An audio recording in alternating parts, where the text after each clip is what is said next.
everybody, today we are going to announce our winners for our first Indie Fantasy Fund year of 2022. If you missed out on what Indie Fantasy Fund is, you can watch our intro video here, but essentially it's a fund that me and Zach set up to help support the indie community and indie authors achieve their goals in publishing. And this year, even though it was our first year, we had no idea what to expect. We had about 145 submissions, which is a lot to go through. It was really hard. It took a lot of time. We wanted to make sure that everybody, we gave everybody a chance. Mm-hmm. It was really great though. Like, there were a ton of good submissions, which is what made it so hard. Like, there were so many that we liked. But without further ado, we'll get straight into the 5 winners we chose, plus a bonus winner. We couldn't help ourselves. We chose 6. The first winner is J.R. Tross with the book he submitted, The Rave, which he wants to get an audiobook for. We were really blown away by the sample. We both really liked it a lot. That was really the main thing. Yeah, we loved the setting. We thought it was really cool. It's kind of like a futuristic, like dystopian sci-fi fantasy world.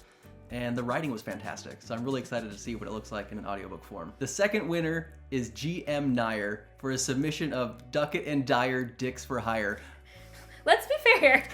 When I first read that title, it was in my batch, and I was like, this is an immediate no. And I was like, ugh, I have to read it. I have to be fair to everybody and read all of the samples.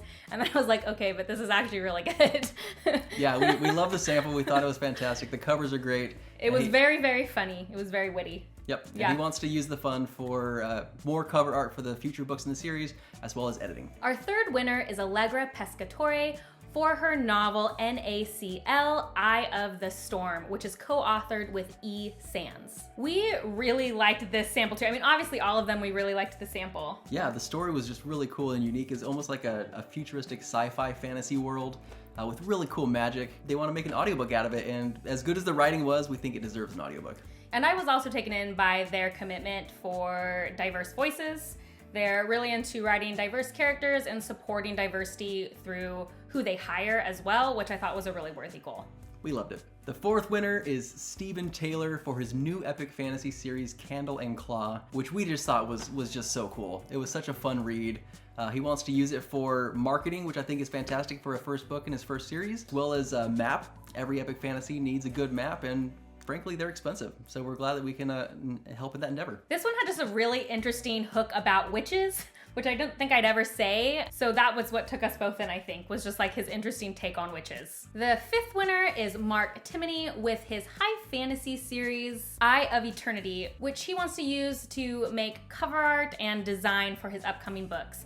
I think this one was just like great old classic high fantasy. Like, it was really well written, but also hit that, okay, when you open the book and there's like poetry or quotes at the beginning, you're like, okay, here we go. I'm getting into like a nice fantasy world here. The production value was just so high that we know that the first book probably cost a lot of money, which means that the next books also have to cost a lot of money so that you can keep the spirit alive. The sixth winner, obviously, like we said, we were gonna choose 5, but we couldn't help ourselves. There were so many good applications. The sixth winner is Sarah Chorn. She submitted Of Honey and Wildfire, which I had previously read and fallen in love with. It's on the shelf over here. Beautiful cover. Beautiful words. Her writing is just fantastic. And she's never had an audiobook because audiobooks are so expensive to make. And those are the winners, all 6 of them. They were super worthy winners, and we're so grateful. They actually already have their grants. As we were talking, we made sure those all went through.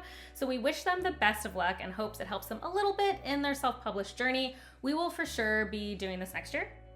Yeah, for sure. We have even more plans for next year. We are currently working on making this a legitimate nonprofit organization to make it just easier and more transparent if people want to donate in the future. So you can look out for that, though we're not going to start doing that till next year.